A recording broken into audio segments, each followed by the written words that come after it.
Hello, I'm Zilla Gordon, and in this video I'll be discussing my suggested engagement response for Logan City Council regarding possible changes to Local Law 4. I'll be outlining a recommended strategy, objectives and tactics, discussing how they will assist Logan City Council in meeting its engagement goals. Established in 1978, Logan City Council refers to a government area south of Brisbane and north of the Gold Coast, which today has a population just over 303,000. It's also important to keep in mind that Logan is a diverse community comprising of over 217 ethnicities, with over 65% of the population being born overseas. Logan City Council's current approach to community engagement follows both the International Association for Public Participation, or IAP2, and the Organisation for Economic Cooperation and Development, or OECD's guiding principles. Have Your Say City of Logan is Logan City Council's community engagement hub. Logan City Council is currently seeking engagement on 3 projects. These projects demonstrate that the Council is informing and consulting with its stakeholders primarily through the use of surveys. In 2011, amendments were made to Local Law 4. These changes saw 3 laws rewritten into 1. However, stakeholders were notified about these changes too late, which saw insufficient time for the engagement process. This process angered stakeholders and caused backlash for the Council and the animal care team. Therefore, it suggested that the desired outcome of future community engagement is to restore the relationship between Logan City Council and its stakeholders. It's important that key community members or stakeholders are clearly identified and even prioritised.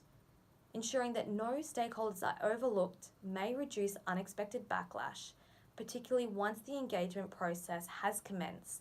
Therefore, it is suggested that Logan City Council engages with special animal interest groups, for example the RSPCA and Animal Welfare League Queensland, Logan City Council residents, both who are pet owners and who are not pet owners, current Logan City Council elected members and employees, an animal management centre and its staff. With this in mind, we can start to see why it's important that Logan City Council engages with these stakeholders. Logan City Council residents are key stakeholders because they hold a lot of power and urgency. Their vote are a reflection of public opinion, and really they provide the Council's social licence to operate. Put simply, Logan City Council should engage with residents as they can choose to vote the Council out. Groups such as the RSPCA and Animal Welfare League are important as they act as opinion leaders, and having their support will assist in reaching and engaging Logan City Council residents. The Logan City Council and the Animal Management Centre, both elected members and staff members, have a stake in the consultation process regarding Local Law 4, as these stakeholders are vulnerable to backlash and criticism from other community groups. These stakeholders want to improve relationships, influence public opinion, and ensure the organisation's social licence to operate. Considering the antecedents, the outcome of this project has a high impact on the Council. Therefore, the Council should select a higher impact engagement strategy. Community consultation. It is suggested that the Logan City Council sets the following 4 SMART objectives. All identified stakeholders will be reassured of Logan City Council's ongoing commitment to best practice rule amendment by December 2018. All identified stakeholders by June 3rd will be informed of the stages of future progress made to Local Law 4. By March 2019, 80% of consulted stakeholders will indicate that they are satisfied by their opportunities to provide feedback. By May 3rd, 2019, Logan City Council will have a thorough understanding of all the stakeholders' feedback and what recommendations will be implemented. Many tactics could be employed to secure stakeholder involvement.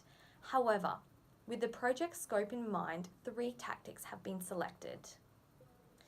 Tactics have been selected that are innovative, creative, practical, and provide both formal and informal opportunities for community consultation. These tactics keep in mind Logan's diverse community, with the understanding that the community speaks many different languages and may not primarily use social media as an information source or engagement tool.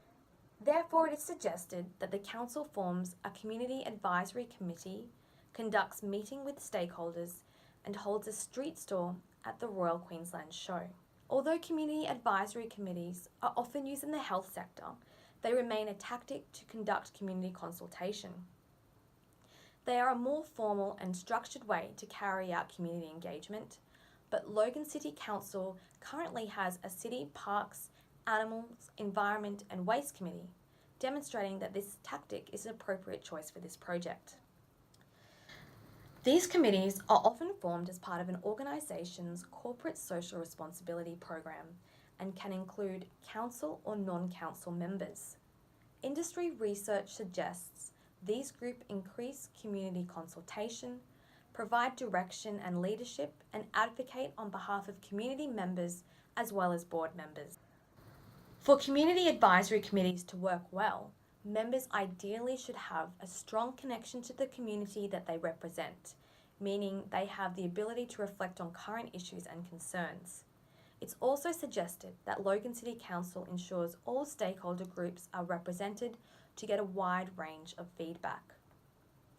The Victorian Public Health Service currently has a Community Advisory Board whose purpose is to provide direction and leadership in relation to the health services, planning and policy development, as well as advocating to the board on behalf of the community, consumers and carers. The second recommended tactic is meetings with the selected stakeholders. This will allow an opportunity for two-way communication between the council and all stakeholder groups. Meetings allow for big groups of people to have their say and would provide an opportunity for the Logan City Council to explain the process while demonstrating that the council is open and transparent. The notion of transparency may particularly appeal to the Logan City Council, as they really want to rebuild the damaged relationship they have with the community. Furthermore, City of Sydney states that community members can take part in community meetings or roundtables. In particular, City of Sydney invited stakeholders to public meetings regarding WestConnex. They stated the meetings were an opportunity for stakeholders to discuss feedback face-to-face with City of Sydney staff. In addition to stakeholder meetings, City of Sydney also scheduled drop-in sessions around the WestConnex project. The third, and perhaps most creative tactic, is a street store at the Ekka. This location would provide high exposure and would aim to garner interest from those who may not normally choose to engage. Street stores can often coincide with larger scale community events, meaning they can leverage off the high foot traffic. Although street stores often consist of maps and community plans, it is suggested that Logan City Council teams up with one of its stakeholder groups, such as the RSPCA or Animal Welfare League. These groups can act as experts and can even advocate for the council's changes to local law 4.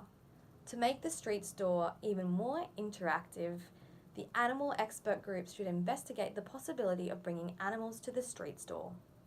These animals could even be available for adoption. Although the Ekka is situated in Brisbane, Logan currently does not have a regional exhibition, and they also receive the Wednesday public holiday for the show. An industry example of street stores or pop-up kiosks is evident in City of Parramatta Council's community engagement. After a boundary merge saw Parramatta acquire around 80,000 new residents, the council set up street stores to help establish a sense of welcome and ensure a high level of community satisfaction. The council's aim was to proactively address the community concerns so they could start to build a long-term positive relationship with community members. In this video, I've suggested that in order to rebuild relationships with its stakeholders, Logan City Council employs community consultation as an engagement strategy. After identifying the council stakeholders and suggesting objectives, tactics have been provided, which were a community advisory board, stakeholder meetings, and a street store. It is believed that community consultation will be the most effective way and ensure the re-establishment of a positive relationship with Logan City Council stakeholders.